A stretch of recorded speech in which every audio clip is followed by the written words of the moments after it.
Assalamualaikum warahmatullahi wabarakatuh. Selamat menunaikan ibadah puasa Ramadan bagi teman-teman yang melaksanakannya. Semoga amal puasanya diterima oleh Allah Subhanahu wa Ta'ala, dilancarkan rezekinya, serta dalam keadaan sehat-sehat selalu dimanapun berada. Amin, amin ya robbal alamin. Jumpa lagi bersama channel Bangsa Olahraga 777, masih dari seputaran Stadion Kanjuruhan.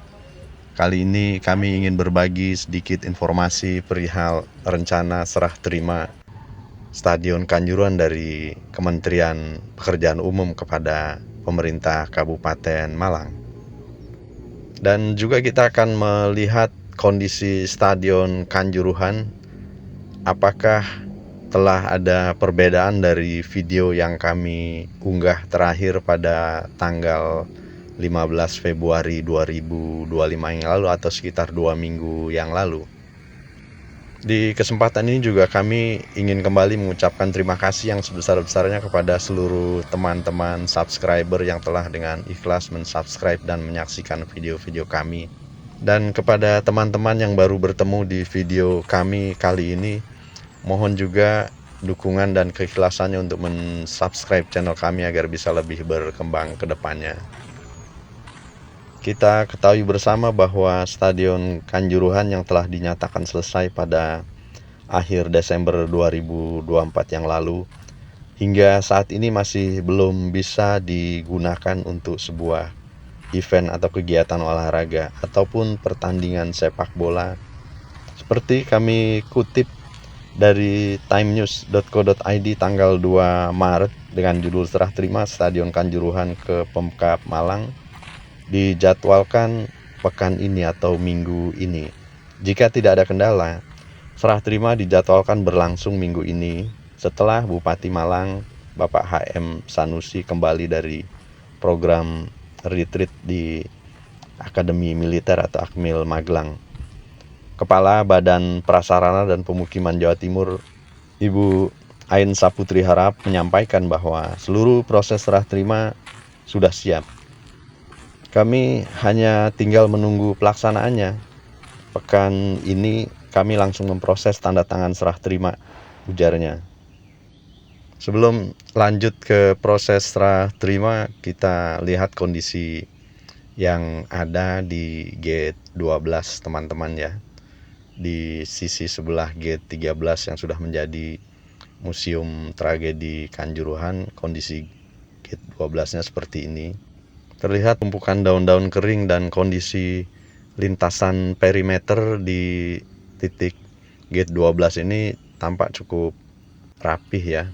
Seperti video kami sebelumnya, tidak ada perubahan yang berarti. Kita lanjut ke gate 11, kondisinya seperti yang terlihat di gambar ini teman-teman.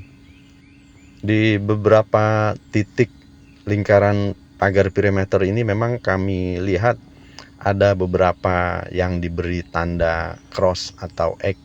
Kalau di jalan kita lihat biasanya kalau ada lubang atau jalan yang ingin diperbaiki, biasanya diberikan tanda lingkaran atau tanda kotak dari cat berwarna putih ya. Begitupun di lingkaran perimeter ini yang kami pahami bahwa nantinya akan diperbaiki. Seperti kita lihat di titik gate 10 atau pintu nomor 10 untuk akses penonton ini juga terdapat cat cross atau X yang sudah diberi tanda pada aspal di lingkaran perimeter Stadion Kanjuruhan ini. Memang kalau kami lihat secara langsung di tik yang diberi tanda cross tersebut, aspalnya belum sempurna, masih terlihat mudah rontok, dan itu tentunya harus diperbaiki. Dan kondisi ini sama seperti video yang kami upload pada 15 Februari yang lalu. Hal yang minor namun akan lebih baik bila disempurnakan menjadi kondisi aspal yang lebih halus lagi. Dan di sini kita lihat gerbang sliding di dekat pintu gate 10 dan juga gate nomor 9 ya. Kontur tanah yang menurun di sisi ini baik dari sisi gate 9 maupun dari sisi gate 10 menyebabkan air akan mengalir ke arah ini, dan paralon untuk saluran air yang mengarah ke jalan ini seperti ada di gambar ini ya. Seperti biasa, Stadion Kanjuruhan ini banyak digunakan oleh masyarakat yang melakukan aktivitas olahraga jogging di sekeliling stadion, dan sekarang kondisinya sudah lebih baik dan lebih bersih. Walaupun di luar pagar perimeter yang sebelumnya tertutup oleh pagar proyek. Pagar proyek itu sendiri saat ini tersisa hanya di sisi pintu selatan 2 yang ada di dekat pintu barat, teman-teman ya. Karena ada satu lagi pintu selatan 2 yang terdapat di sebelah utara. Selanjutnya di titik pintu akses untuk penonton nomor 9 ini pun masih terdapat tanda cross pada bagian aspal yang juga kondisinya masih sama seperti yang video kami unggah pada tanggal 15 Februari yang lalu, yang kami pahami bahwa itu akan dilakukan perbaikan karena kondisinya kurang sempurna ya. Kembali ke proses serah terima yang akan dilaksanakan pekan ini, bahwa setelah proyek rampung, serah terima awalnya dijadwalkan pada 21 Januari 2025. Namun proses ini mengalami penundaan karena masih diperlukan pemeriksaan checklist dan risk assessment. Proses pengecekan itu akhirnya selesai pada Februari lalu, dan kini tinggal menunggu momen resmi serah terima kepada Pemkab Malang. Penundaan ini juga dipengaruhi oleh faktor kepastian pelantikan pejabat daerah.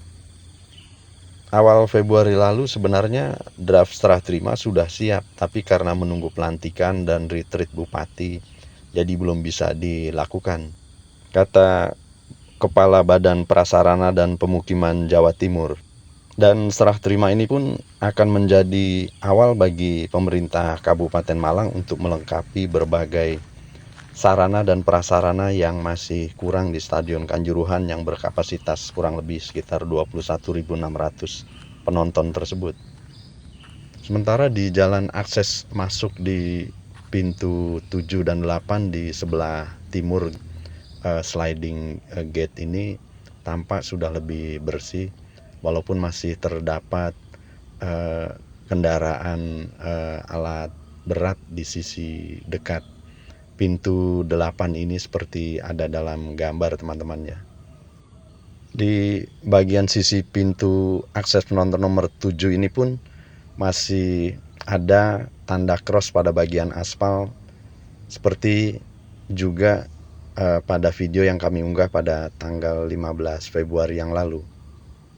Kita bisa lihat tanda crossnya di titik pintu nomor 7 ini.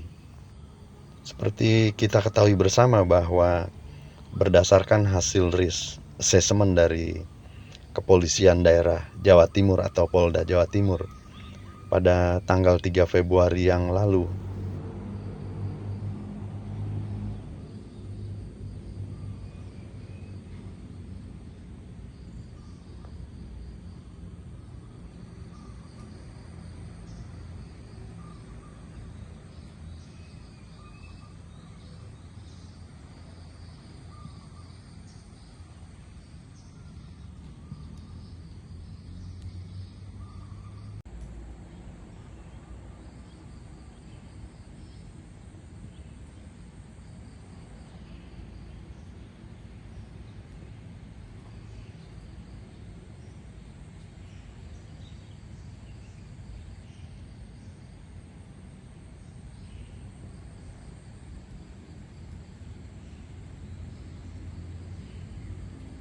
setelah serah terima nanti, kewenangan akan berada di tangan pemerintah daerah Kabupaten Malang. Selanjutnya akan ada diskusi lebih lanjut antara pemerintah daerah dan keluarga korban perihal pemenuhan apa yang kurang di titik G13 itu. Sedangkan kalau kita lihat ke kondisi yang ada di sekitar Stadion Kanjuruhan ini, teman-teman ya, memang kondisi di titik gate 5, 4 3-2 itu jauh lebih baik kondisinya atau lebih sempurna di titik yang ada di gate 10, 9, dan 8 serta 7 dan 6 tadi ya. Sementara itu ini adalah kondisi di luar pagar versi pintu selatan 2 yang ada di sisi sebelah utara ya. Kondisinya juga sudah bersih dan nyaman untuk digunakan olahraga pagi jogging ya. Kembali ke pemenuhan sarana dan prasarana yang menjadi poin penting dari penilaian kelayakan Stadion Kanjuruhan atau risk assessment yang dilaksanakan oleh Kepolisian Daerah Jawa Timur. Disampaikan oleh Kepala Dinas Olahraga atau Dispora Pemerintah Kabupaten Malang bahwa pemenuhan sarana dan prasarana yang menjadi poin temuan dari saat risk assessment dilaksanakan oleh Polda Jawa Timur itu akan dipenuhi setelah proses serah terima Stadion Kanjuruhan dari Kementerian PU kepada pemerintah Kabupaten Malang pekan ini.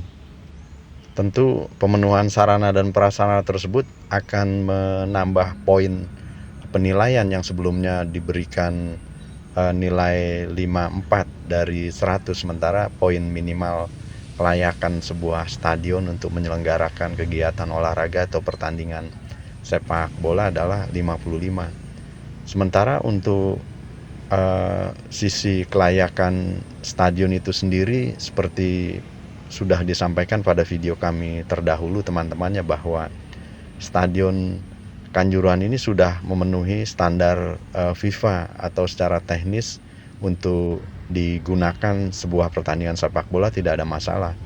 Dan juga dari sisi struktur kelayakan bangunan atau sertifikat layak fungsi atau layak fungsi yang sudah dikeluarkan oleh pemerintah, bahwa dari sisi struktur bangunan dan juga teknis lainnya tidak ada masalah, hanya memang sisi keamanan seperti disampaikan oleh Polda Jawa Timur yang menjadi concern di beberapa ruangan-ruangan yang masih kosong seperti disampaikan sebelumnya teman-teman ya.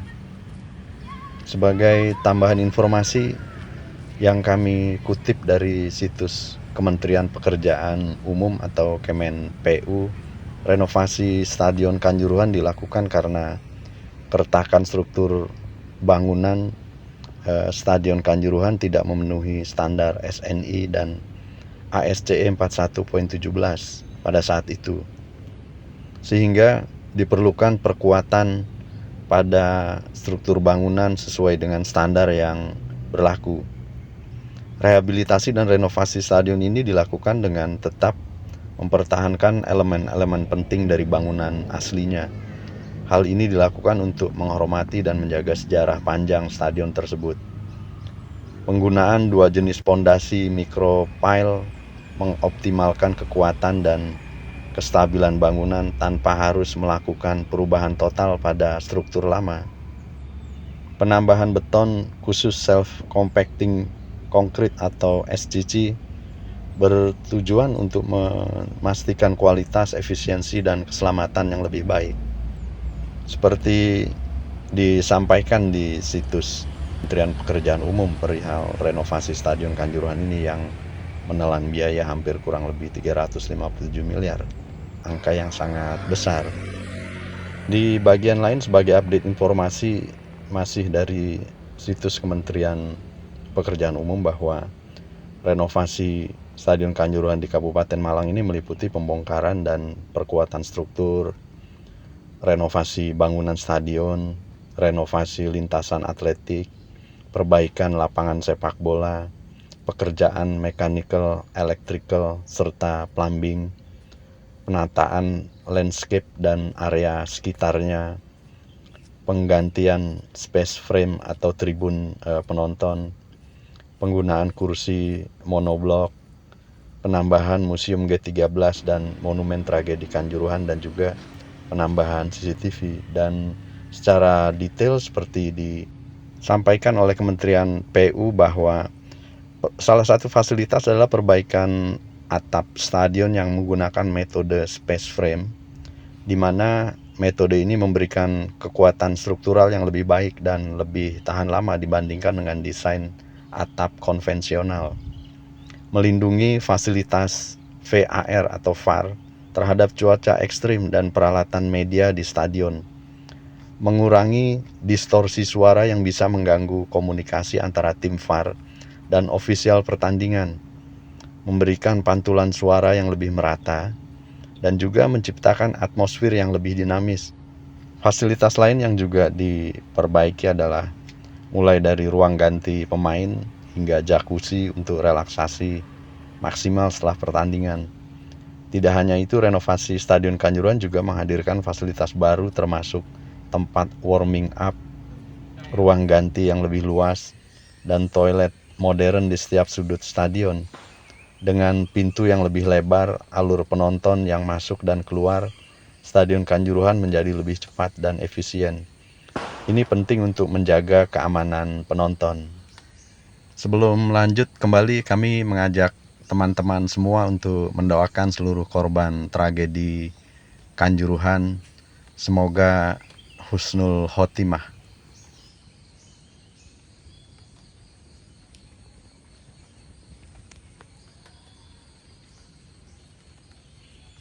Sementara itu, berkaitan dengan pekerjaan mechanical, electrical, dan plumbing atau MEP, itu adalah meliputi pemasangan scoring board digital, pemasangan 138 CCTV di indoor, outdoor, dan PTZ, pembaruan sound system dengan spek ceiling dan wall speaker, penambahan building automation system, penyediaan sistem pengolahan air limbah, pembuatan tangki penyimpanan air tanah dan air hujan, penambahan hidran pilar dan sprinkler, serta apar di setiap sudut ruangan, serta pemasangan genset di powerhouse dan juga penambahan lift dan rem difabel pada tangga.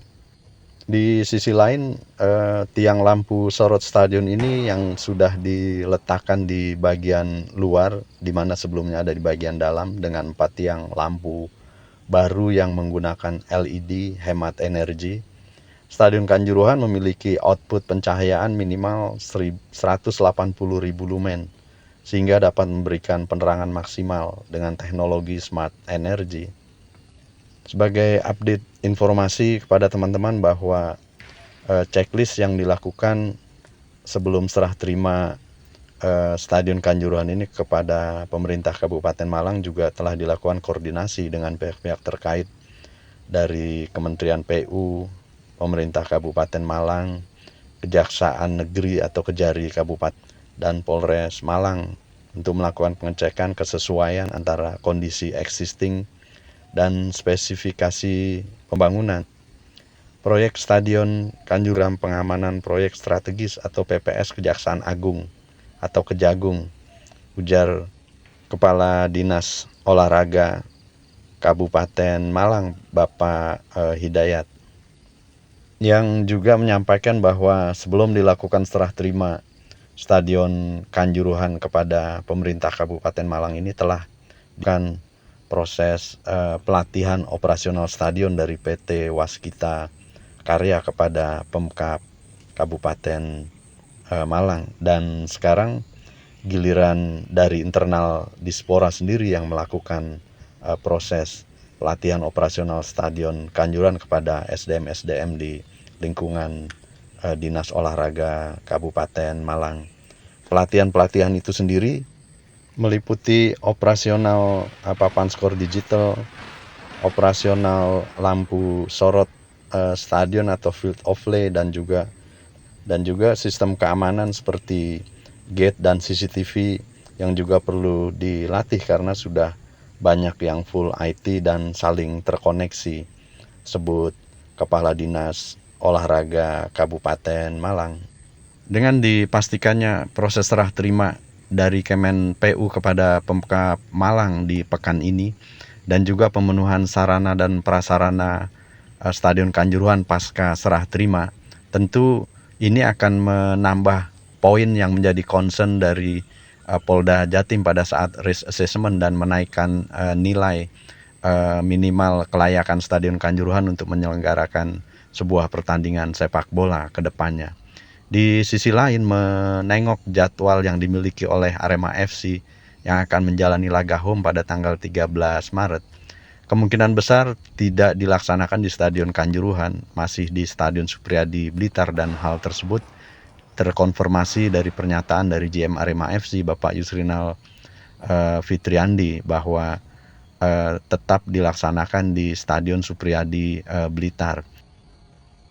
Berkenaan dengan jadwal selanjutnya, mengingat bahwa kompetisi BRI Liga 1 akan mulai libur mulai 16 Maret dengan adanya pertandingan internasional FIFA Matchday Timnas Indonesia, dan baru akan kembali pada tanggal 6 April. Sementara jadwal Arema FC menjalani laga home adalah 13 April saat menghadapi Madura United yang kemungkinan besar sudah kembali ke Stadion Kanjuruhan.